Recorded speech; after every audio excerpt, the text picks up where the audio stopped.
tayo, nag-a-adjust pa lang tayo sa ating pagpapatuloy. Katulad ng announcement ko po sa ating Facebook group page, from today hanggang sa January 1, ang ating magiging series ay entitled Reasons Jesus Came into This World. And we initiated this because we wanted na patuloy nating makilala ang Panginoon, especially now sa Christmas season natin. So, sa Christianity, ang isa po pong tawag sa Pasko ay Advent. Siguro naririnig natin yun. Especially among theological circles, isa pang pangalan sa Pasko ay Advent. At ang ibig sabihin ng Advent ay ang pagparito ng Panginoong Jesucristo. Sa Bible, meron pong dalawang klaseng Advent or may dalawang pagparito ang Panginoon.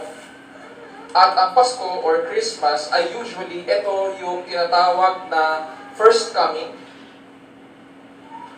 At ito rin yung first Advent. At syempre kapag merong first Advent, merong second Advent. Yung second Advent ay tinatawag natin na second coming of the Lord Jesus Christ. So, tulad ng post natin sa Facebook, we will be studying itong reasons kung bakit or yung mga dahilan kung bakit bumaba o pumarito ang Panginoong Jesucristo. And we will be focusing today doon sa unang pagparito ng ating Panginoon as we look into this, as we look into the reasons that the Bible tells us. Itong mga reasons yung ng kanyang pagbaba is the same actually. Itong first advent niya, ito rin yung hinihintay at inaasahan ng mga Old Testament saints. This same event na ito, ang siya naman nating binabalik-tanaw. Sabi nga sa John 4:24, God is Spirit, and those who worship Him must worship Him in Spirit and in truth. And that is what we want to do. Yes, we want to worship God in all of our might, in all of our strength. We want to worship Him internally. We want to worship Him with all of our hearts. But for us to be able to do so, kailangan natin mag-worship sa Kanya sa katotohanan. Kailangan ayon sa katotohanan ang pagsamba. And so, it is in truth that the light of the glory, power, and majesty of Christ shines for us to see. And it is in this same truth of God's Word na nakikilala natin si Kristo. Obvious naman, di natin pwedeng sabihin na kilala natin si Kristo kung hindi naman natin alam ang sinasabi ng Kanyang salita. So sa ating mga kapatid na nababalisa o nagugulumihanan, o nahihirapan sa ating pananampalataya at buhay, padalangin ko na nawa mag-minister ang mensaheng ito sa bawat isa. And may the Lord grant us new affections and a better appreciation of Christ and His Word. Nawa hawakan natin mahigpit ang salita ng Diyos so that in knowing Christ, we can respond in the proper worship of Christ, in the presence of God, under the authority of God, for the glory of our great God. So, katulad ng ating ginagawa in our studies, we need to ask Scripture this question: what is or are the reasons Jesus came into this world? Ano po ba ang mga dahilan sa pagparito o pagbaba ng Panginoong Jesucristo sa mundo? And so this leads us mga kapatid sa John, the Gospel according to John. Buksan lang po natin ang ating mga Bibles. Sa John chapter 6, verse 37 to 40.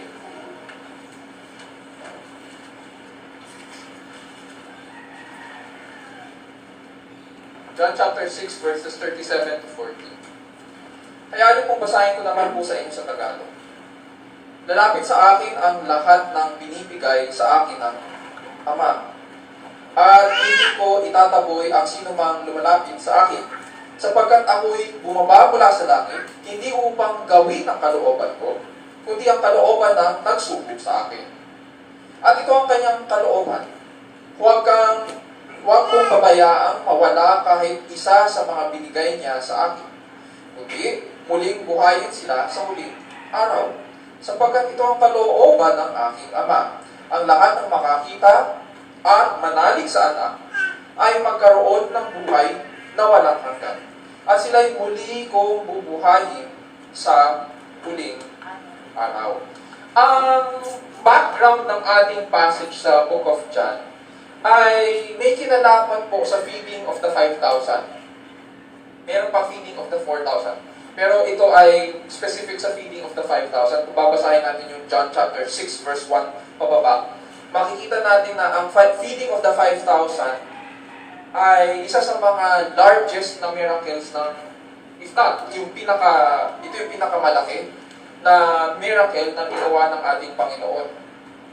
At ano ang ginamit niya para ipakita ang kababalaghang ito? 5 tinapay at 2 pirasong isda. Okay. Hindi lang yun. Ito, feeding of the 5,000 ay makikita sa Matthew 15:32-39 at saka Mark 8:1-9. So it is in these 3 Gospels mababasa itong feeding of the 5,000. Sa ating passage, isang araw pa lang ang lumilipas sa Panginoon. Isang araw pa lang ang lumilipas pagkatapos gawin ng Panginoon itong milagrong ito. Hinanap siya agad ng mga tao. Natagpuan nila siya actually sa Capernaum, doon sa kabilang side ng lawa ng Galilee. Ngayon nagkaroon ng diskusyon nung makita nila ang Panginoon sa Kristo. Doon agad nagkaroon ng pag-uusap sa mga tao at sa Panginoon sa Kristo. Hinanap nila siya, nakita nila siya, at ngayon tinatanong nila siya. Ganito ang sabi nila sa kanya. Sa verse 30 ng chapter 6, "What then do you do for a sign, so that we may see and believe you? What work do you perform?" Bakit mo tatanungin ng Panginoon ng ganon? Parang ganito ang ibig nilang sabihin ano ba ang tanda na gusto mong ipakita sa amin? Kung meron man. Baka meron kang tanda na nais ipakita sa amin para sumampalataya kami o para manalig kami sa iyo. Bakit mo tatanong sa Panginoon sa Kristo? Di ba kahapon pa lang, kasama kayo doon sa mga kumain? Nakita niyo yung kanyang milagro. Tapos kayo hihingi kayo sa kanya ng tanda. So it does not make sense.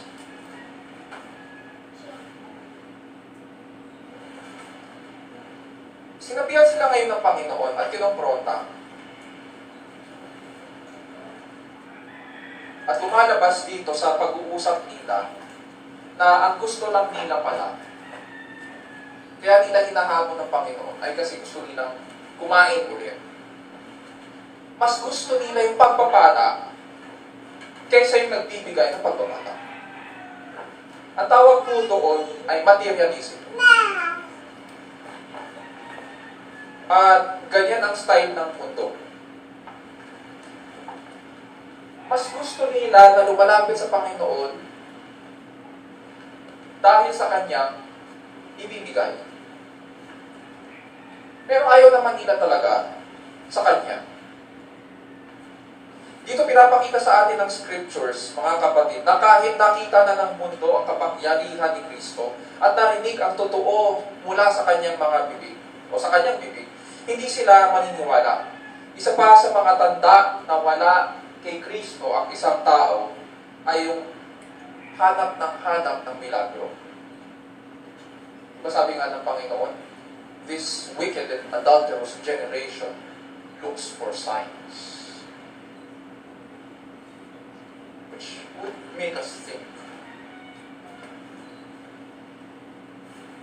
So mas gusto nila mabusog sila. Ang kanilang mga tiyan.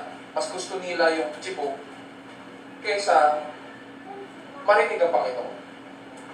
Ngunit walang intensyon ng Panginoon na busugin ang kanilang laman. Kaya sinubukan nila siyang estimahin ngayon sa pamamagitan ng scripture. Sabi nila sa kanya, nagsikain ng aming mga magulang ng mana sa ilang. Gaya ng nasusulat, sinabi pa nila yung nasusulat. Gaya ng nasusulat, tinapay na galing sa langit ang sa kanila ay kanyang kinakain. Ang tinutukoy nila dito, yung panahon ni na Moises, nung nasa ilang kanilang mga ninuno, pinakain daw ng Panginoon sila mula sa tinapay sa langit. Sa pamamagitan ni Moises. Kaya tinapay ang ginagamit dito kasi kailangan natin maintindihan na ang tinapay sa kanila ay staple food. Pag sinabi, ano yung ibig sabihin ng staple food? Mga estudyante, staple, ano yung ibig sabihin ng staple food? Pangkaraniwan? O yun yung kinakain araw-araw? Yun yung kinakain nila araw-araw, yun yung nakasanayan nila. So, kaya yun yung ginagamit dito ngayon. Yun yung pag kinain mo, meron tayo, di ba minsan yung iba sa atin, hindi ko lang alam ha. Yung iba sa atin, hindi pwedeng matulog sa gabi kung hanggat hindi nakakakain ng kanin. Diba yung iba sa atin? Hindi ko pwedeng sabihin na nag-lunch ako or nag-dinner ako kung walang kanin. Diba? So, ganoon din sa kanila. Yung tinapay na yun, ganoon, staple food yun. Kaya yun yung pinag-uusapan nila dito ngayon. Ibigay mo sa amin, ang gusto nilang patukuyan ay ganito. Ibigay mo na lang sa amin yung tinapay. Katulad nung ginagawa ng Panginoon nung unang panahon sa ating mga ninuno. Tapos kinuha pa nila ang scriptures. Sa harapan ng Panginoon pa. Sino ba ang may akda ng scriptures? Hindi ba siya rin? Si Kristo rin. So ngayon, kaninong style ito? Does it remind us kung kaninong style ito? Para ma-serve yung kanyang laman, kailangan niya gamitin ang scriptures. Sino yung may style na ganito? Di ba ganito rin ang ginawa ng kaaway kay Jesucristo? Early in His ministry. Sabi ng ahas, di ba? O sige nga. Kung totoo nga, so ginagamit ngayon ng scripture ng tumalong ka dyan. Diba nasusulat naman na ganito. Ganun din ang ginawa ng ahas, di ba sa kantin? Sabi ng ahas, sige, kainin mo yan. Tapos nagsabi na si Eva kung bakit hindi pwede daw hawakan, hindi pwedeng kainin. Totoo nga ba, sinabi ng Diyos yan. So, walang pinagkaiba ang style ng mundo at saka style ng kaaway. Iisa ang style nila.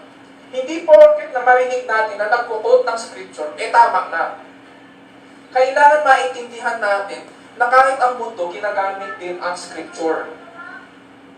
Kaya kailangan maging matalas ang isang na kay Kristo. Kung sumusunod ka kay Kristo, kailangan mong maging matalas kasi kahit ang mundong ito, ginagamit ang scripture. So, ngayon, sinagot sila ni Jesus. Hindi naman yun ang tunay na tinapay mula sa langit. Sabi niya, ang tunay na tinapay mula sa langit ay bigay ng Ama. Ito ay kaloob at nagbibigay buhay. Ano ang sagot nila? Siyempre, sasagot nila, hindi ibigay mo sa amin ng tinapay na ito na nagbibigay buhay pa na. Siyempre, kasi gutom sila. Gusto nila laging busog sila. So, natural, walang makakapigil sa kanila. At wala rin pagpipigil. Dito sinabi sa kanila ng Panginoon sa Kristo, ako ang tinapay ng buhay. Lahat ng lumalapit sa akin ay hindi magugutom, at ang sumasampalataya sa akin kailan may hindi mauuhaw. Tinapat niya rin sila, datapwa sinasabi ko sa inyo na nakita ninyo ako, at gayon may hindi kayo nagsisampalataya. Kinumprontan na niya sila. Nakita ninyo ako at gayon may hindi kayo nagsisampalataya. Nakita na nila siya. Narinig na nila siya magsalita. Pinagpala niya yung tinapay at saka yung dalawang isda. Pero hindi pa rin sila sumampalataya. Ang gusto lang nila talaga yung chipo.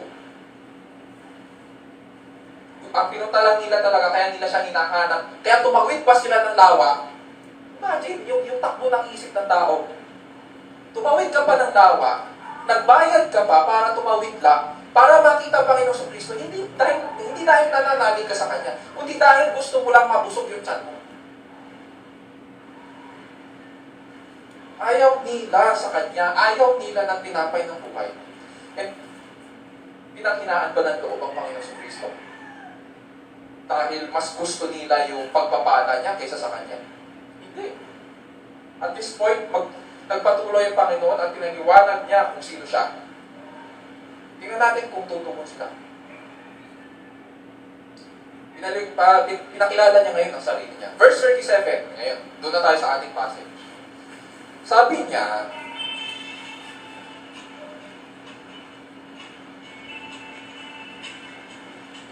all that the Father gives me will come to me, and the one who comes to me, I will certainly not cast out. Mapapansin natin ang tatlong bagay dito. Una-una, may binigay ang Ama sa Anak. Okay? Ibig sabihin, may hinihirang ang Ama mula pa sa walang hanggang nakalipas. Ayon sa isang theologian, itong mga hinirang daw ng Ama, itong mga hiniling ng Ama, at ibigay sa kanyang anak, ay ang kanyang love gift sa anak. This is the expression of the Father's love for the Son. In other words, kaya nagliligtas ang Ama, kaya siya pumipili ay dahil mahal na mahal niya ang anak. Number 2, so yun yung unang-una, may binigay ang Ama sa anak. Pangalawa, lahat ng binigay ng Ama sa anak ay lalapit sa anak. Tumutugon sila. Ulitin ko, lahat ng binibigay ng Ama sa anak ay lalapit sa anak. Lahat ng hinirang ng Ama ay lalapit kay Kristo. Dahil ang Ama ang nagbigay sa kanila para sa kanyang anak. So nakita natin ngayon yung progression. May hinirang ang Ama at binigay ng Ama sila sa kanyang anak. At lalapit sila sa kanyang anak. Eh, di ba sa kwento, lumalapit din yung mga tao? Tingnan natin. Kung ikaw yung kasama doon sa madla, susubaybayan mo yung susunod na sasabihin ng Panginoon. Pangatlo, meron pa siya sinasabi dito. At hindi sila itataboy ni Jesucristo. Hindi ko itataboy ang sinumang lumalapit sa akin. Ibig sabihin, tatanggapin niya sila. Hindi niya sila tatalikdan o itatanggi. Wow. Nakita natin yung proseso o yung pagkakadesenyo ng kaligtasan. Isip natin kasi minsan, ligtas na ako kasi tinanggap ko siya. Dito, sinasabi sa atin ng Panginoong Jesucristo, ang kaligtasan ay hindi nagsisimula sa tao. Nagsisimula sa Ama. Siya ang pumipili, siya ang humihirang, at yung kanyang mga hinirang ay binibigay niya bilang expression ng kanyang pagmamahal sa kanyang anak. At lahat ng kanyang hinirang na binibigay sa anak, sila ay lalapit kay Kristo. Pero itong mga kausap ng Panginoon, lumalapit ko sa Kanya. Pero hindi naman sila lumalapit talaga sa Kanya. Lumalapit sila dahil mayroon silang mapapala. Sa psychology, may tawag tayong manipulative, ng gagamit. And so, expose dito yung gawain ng mundo. Gagamit ng religion, gagamit ng scripture. Pero ang gusto lang, mabusog yung laman. Para ma-promote yung kanilang mga sarili, mga pita. Makikita natin dito na ganito yung pagkakadesenyo ng Diyos sa kaligtasan. At napakaganda na hindi pa tayo nililikha sa mundong ito. Wala pang mundo, wala pang langit at lupa. Kilala na pala tayo ng Diyos. At binigay na, kaya tayo nandito ngayon, kahit na mas maganda na siguro mag-malling, magpunta sa beach, kaya nandito tayo, at tumutugon kay Kristo, at tumalapit sa Kanya, dahil binigay tayo ng Ama sa Kanya. At this point, mapapaisip tayo. Kaya pala mayroon din mga tao na kahit anong exposure sa gospel, kahit anong pahayag ng ebanghelyo sa kanila, hindi tumutugon. Hindi nag-uugat ang piki. Walang pagbabago. Walang pagsisisi sa kasalanan. May mga tao na hindi lumalapit kay Kristo. In the first place, hindi kasi sila binigay ng Ama sa anak. Salvation is first and foremost, and this is important. Salvation is first and foremost the act of the Father giving sinners to the Son that they might be saved. Salvation is first and foremost the act of the Father giving sinners to the Son that they might be saved. Ang panukala ng kaligtasan ay nagsisimula sa Diyos, hindi sa tao. Tumutugon lang tayo. Sabi nga ni Jesucristo, all that the Father gives me will come to me. Eh, sino ba si Jesucristo ngayon? Kailangan natin maintindihan bakit kailangan ibigay ng Ama ang mga hinirang sa anak. Sino ba si Jesucristo? Tuloy tayo sa verse 38. Sabi dito, for I have come down from heaven not to do my own will, but the will of Him who sent me. Hatiin natin ito sa dalawa.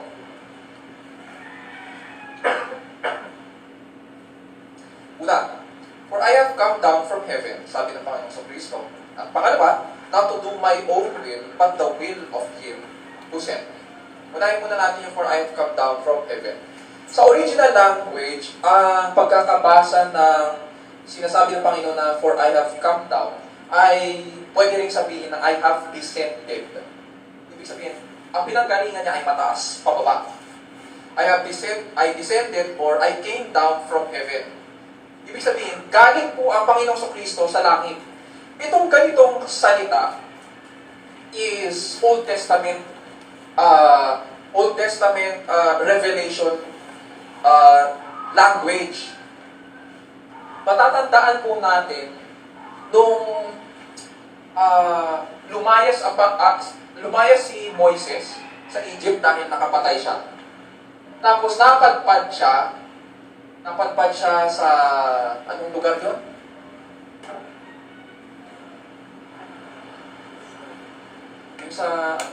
Yung sa lugar ng kanyang asawa, Isipora. Sige, hanapin natin, may assignment tayo. So napadpad siya doon at naging shepherd siya. At isang araw, habang pinapastulan niya yung mga tupa ng kanyang biyanan sa Midian, priest of Midian yung biyanan niya. So habang nagpapastol siya doon sa Midian, napansin niya, may tumatawag sa kanya mula sa bundok. Mula sa isang punong kahoy na nagliliyab, ngunit di nasusunog. Ang sabi sa kanya ng Diyos mula dito sa punong kahoy na nagliliyab, I have come down to deliver them from the power of the Egyptians. I have come down. Pag bumalik tayo dito sa John, ano sabi ng Panginoon sa Kristo? For I have come down from heaven, not to do my own will, but the will of Him who sent me. Sa Bible, Diyos lang ang nagsasabi ng I have come down. Wala po tayong mababasa ng anghel ang nagsabi ng ganun. In other words, itong ginagamit na language ni Jesus Christ, He is echoing yung language ng Diyos sa Old Testament. And therefore, pinakikilala niya ang kanyang sarili na siya ay Diyos. Kilala na nila siya na siya ay isang tao. Kilala nila siya na anak siya ni Maria. Alam nila na siya ay propeta. Alam nila ang kanyang mga sinasabi mula sa scriptures. Pero dito, pinakikilala niya na siya ay Diyos. I have come down from heaven. Number 2, not to do my own will, but the will of Him who sent me. Sinasabi dito ng Panginoon sa Kristo na may kalooban ang Ama. Sa theology at napag-aralan rin po natin sa Book of Revelation na may panukala ang Ama. Diba? Natandaan natin kung pinag-aaralan natin ang Revelation chapter 5. Tapos 6 hanggang 8, pinag-aralan natin yung may binigay na kasulatan ang Ama sa anak. At anak lang ang may karapatan para buksan o sirain yung bawat selyo. So, dito, may sinasabi rin ni Jesucristo na may panukala ang Ama. May kalooban siya.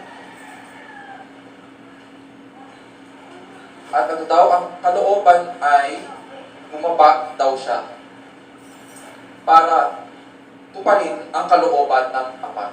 In other words, Jesus Christ is authorized by the Father to do the Father's will. Walang iba na inauthorize ang Ama na bumaba mula sa langit. Si Jesucristo lang. Which makes us think sa dinami-dami ng relihiyon sa mundong ito.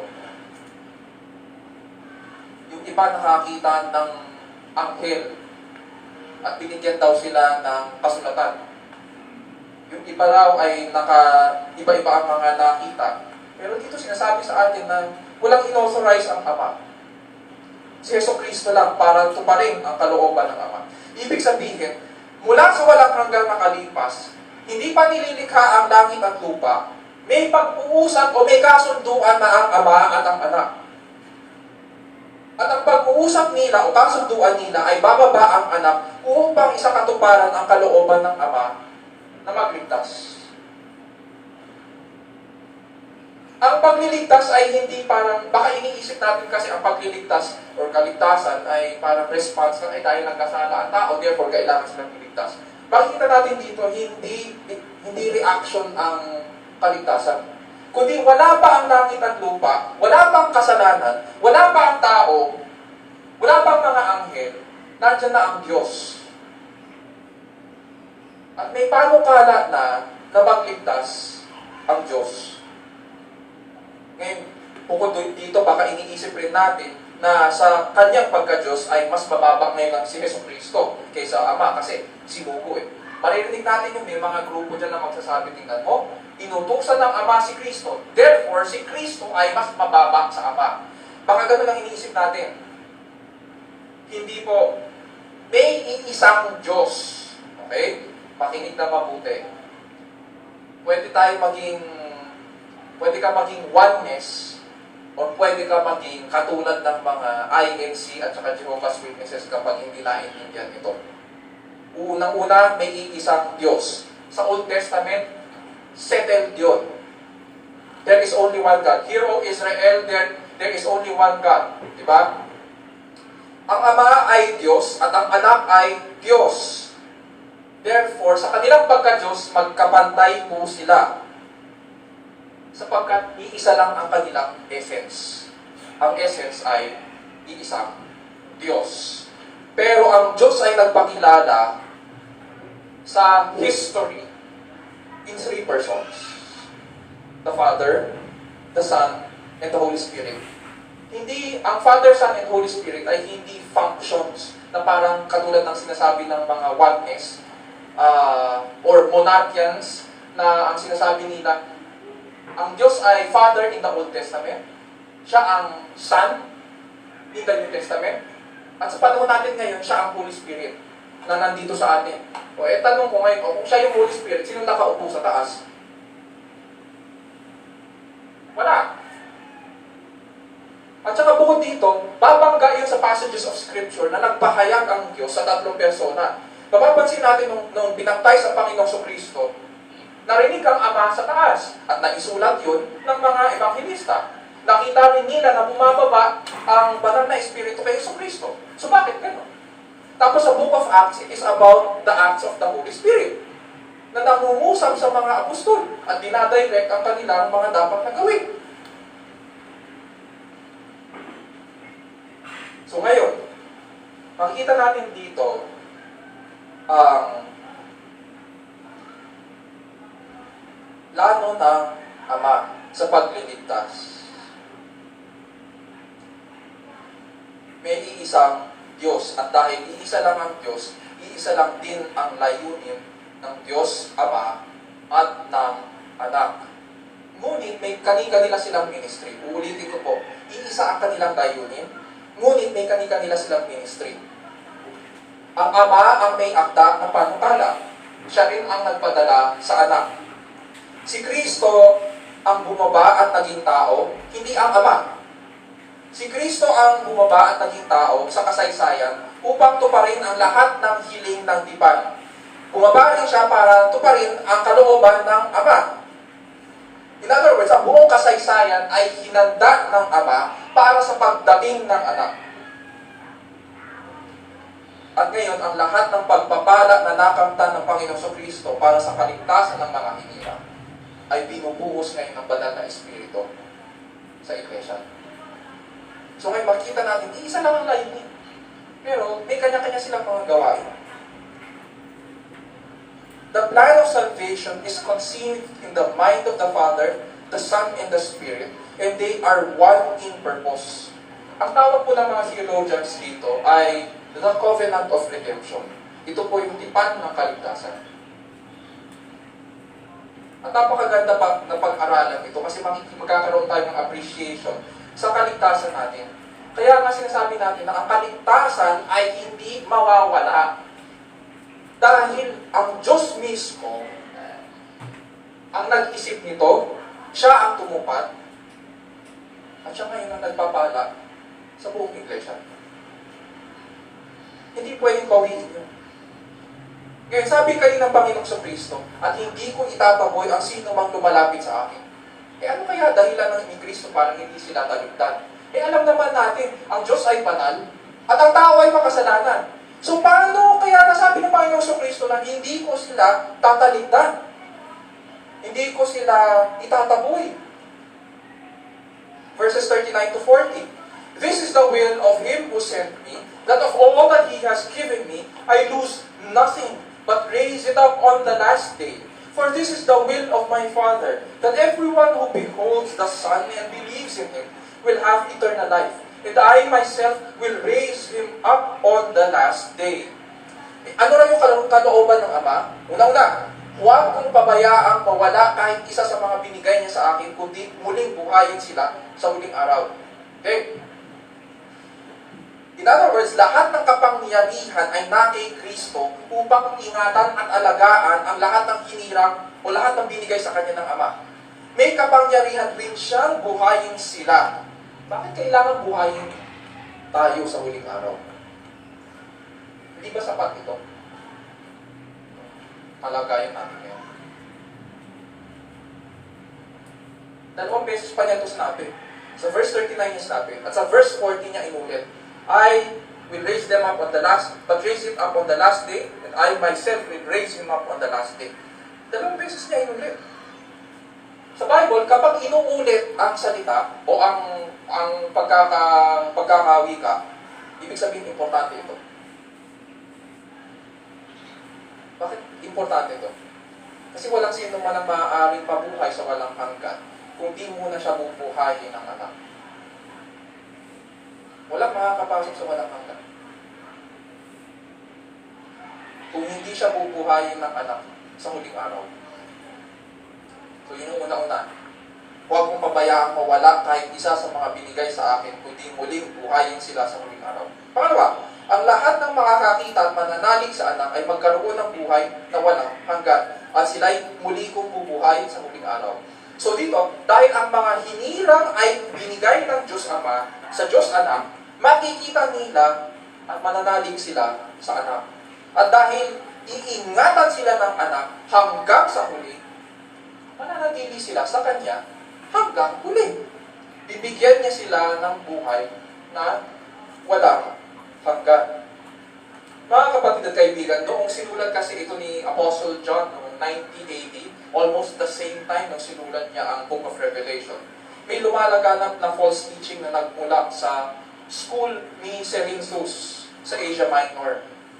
Ayon sa kanilang turo, si Jesus at si Kristo ay magkaiba.